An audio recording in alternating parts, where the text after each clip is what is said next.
दोस्तों अस्सलाम वालेकुम। 2025 में बिहार में विधानसभा चुनाव है और उस चुनाव की तैयारी में लगभग पार्टी अपना कह सकते हैं आप मेहनत शुरू कर दिया है। उस कड़ी में सीमांचल में जदयू की तरफ से गुलाम रसूल बलियावी जी को उतारा गया था और उन्होंने अररिया में एक सभा को संबोधित करते हुए इस तरह से बयान दिए हैं कि हम लोगों को भी चुभन महसूस हुआ है। जब बाज़ाब्ता अररिया, किशनगंज, पूर्णिया, कटिहार, सुपौल, सहरसा में एक धन्यवाद यात्रा निकलना चाहिए यहाँ के मुसलमानों की तरफ से और बताना चाहिए कि मुसलमान गुनहगार हो सकता है, मुसलमान भारत का कभी गद्दार नहीं हो सकता, गद्दार नहीं हो सकता। इसको साबित करना होगा और इसके लिए कमर कसना होगा मंजर बाबू। इसलिए कि ये लड़ाई अब नीतीश कुमार की नहीं है, ये लड़ाई मुसलमानों की वफादारी और गद्दारी की है। अगर ये जंग मुसलमानों ने 2025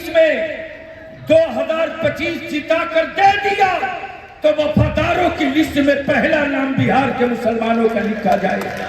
इसलिए अग्नि परीक्षा तो मुसलमानों तेरी है, तेरी है।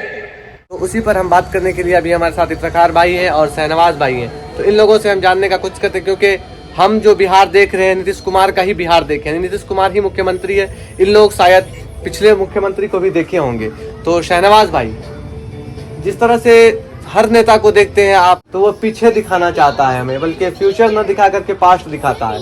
तो पीछे के बिहार में क्या छिपा हुआ है जो सब पीछे ले जाना चाहता है हम लोगों को? देखिए, सबसे पहली बात तो बदलाव के दौर है और हमेशा बदलाव आया है समाज में और सिस्टम में। तो बदलाव कहीं न कहीं हमारे समाज में आया है, उसमें आप ये नहीं कह सकते स्पष्ट कि ये जेडीयू की ही वजह से ये बदलाव आया है। दूसरी बात, पहले ज़माने में फ्यूचर की बात कर रहे हैं तो पहले राजा, महाराजा और बादशाहों के टाइम में दरबारी कवि हुआ करते थे। तो अभी जो है गुलाम रसूल बलियावी साहब का जो बयान है, स्पष्ट झलकता है कि ये दरबारी जो है, बिल्कुल जो दरबारी कवि होते हैं ये दरबारी मौलाना है, जो इस तरह से जो बयान दे रहे हैं कि वफादारी का सबूत तभी आपका माना जाएगा जब आप जेडीयू को वोट करेंगे। ये सर्टिफिकेट मुझे नहीं लगता है कि मुसलमानों के लिए कोई ज़रूरी है, इसलिए कि इस देश को आज़ाद हुए कई साल हो गए हैं, हर कोई स्वतंत्र है। आपकी मर्जी, आप किस पार्टी को वोट करते हैं ये आपके ऊपर है, ना कि किसी एक पार्टी का प्रवक्ता या एक पार्टी का लीडर ये कह सकता है कि हमारी पार्टी को आप वोट करेंगे तभी जो है आप जो है वफादार हो सकते हैं। तो हम इस बयान से इत्तेफाक नहीं रखते हैं। तो दोस्तों आपने देखा, लेकिन हम तमाम नेताओं को यहाँ से थोड़ा सा ध्यान आकर्षित करना चाहते हैं उन लोगों का कि आप हमें फ्यूचर दिखाइए, पास्ट में ले जाने का कोशिश न कीजिए। क्या इफ्तिखार भाई, पहले के बिहार की अपेक्षा अभी के बिहार में क्या बदलाव है? बदलाव तो है थोड़ा बहुत, लेकिन जो पिछली जिंदगी लालू प्रसाद यादव वाले जो सरकार थी उन्होंने कुछ गलत किया तो इसी वजह से हमने उनको हटा दिया, आपको आगे किया।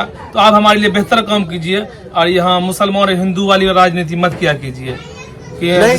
हाँ बोलिए। जिस तरह से गुलाम रसूल बलियावी जी मुसलमान, खास करके सीमांचल के मुसलमानों से मुखातिब होते हुए कहते हैं कि आप एक धन्यवाद यात्रा निकालिए, धन्यवाद यात्रा में आप यानी इस पार्टी का सपोर्ट कीजिए और इस पार्टी का अगर आप सपोर्ट करते हैं तो आप अच्छे देशभक्त हैं, सच्चे देशभक्त हैं। तो ये कहाँ, किसने उनको कहकर भेजा कि मुसलमान अगर यानी एनडीए अलायंस को सपोर्ट करता है तो देशभक्त है, वरना अगर किसी पार्टी को सपोर्ट करता है तो देशभक्त का सर्टिफिकेट उससे नहीं लिया जा सकता? देखिए, हमें देशभक्ति की जो सर्टिफिकेट है किसी पार्टी से या किसी आदमी से लेने की जरूरत नहीं है।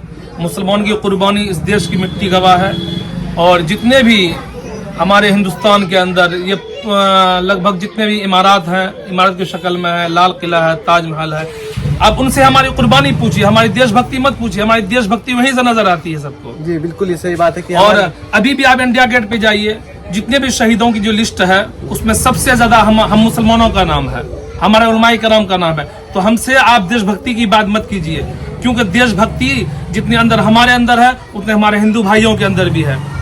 और कुर्बानी देने के मामले में हम मुसलमान और हिंदू तमाम लोगों ने मिलकर इस देश को आजाद किया। ये सच बात है कि आप देखेंगे तो हिंदू मुसलमान सब भाई भाई के तरह रहते हैं हिंदुस्तान में, लेकिन गोदी मीडिया के प्रोपेगेंडा में देखेंगे या फिर अदर पार्टी के मुहाने पर देखेंगे, उनके मुंह पर जो रहता है सियासत जो की जाती है वो खास करके धर्म के नाम पर चल रहा है हिंदुस्तान में, और वो दुकान खास करके देर तक चल रहा है। तो कहीं ना कहीं ये भी दिखता है, इसीलिए गुलाम रसूल बलियावी जी को उतारा गया है। क्या लगता है आपको, पिछले बिहार की अपेक्षा अभी का बिहार बदला है? लेकिन समय भी देखिएगा ना, 20 साल से वो सत्ता पर बैठे हुए हैं। जैसे हमारे शहनवाज भाई ने बताया आपको कि हालात बदलते रहते हैं, तो उस हिसाब से तो बदलाव होते रहेगा। आगे जितने दुनिया आगे बढ़ती जाएगी उसी हिसाब से टेक्नोलॉजी हो गया, हर मामले में दुनिया आगे बढ़ती रहेगी, तरक्की करती रहेगी। और कोई पार्टी सिर्फ अपने सर पे ये बांध ले कि हम ही तरक्की किए, हमारी वजह से तरक्की, ये गलत बात है। कि इस तरक्की में जितनी पार्टी आई है सबने अपने मन से अपने धन से जिस तरह हुआ उन्होंने इस देश को, इस राज्य को आगे बढ़ाने का काम किया है। नहीं, अभी अब जो अच्छा करेगा उनका तो अच्छा ही गिनाया जाएगा, बाकी पीछे क्या था हम उस पर नहीं जाना चाहते, लेकिन आप हमें आगे क्या दिखाना चाहते हैं ये बताइए। आप हमें क्या आगे देखना चाहिए या फिर पीछे देखना चाहिए हम लोगों को? देखिए, काम करने का मौका हर किसी को मिलता है, आपको भी मिला है, मुबारक हो आपको। लेकिन इतना भी तौहीन न करें कि आदमी जो है इधर किया करम उधर जता दिया, इनसे बचे, बेहतर रहेगा।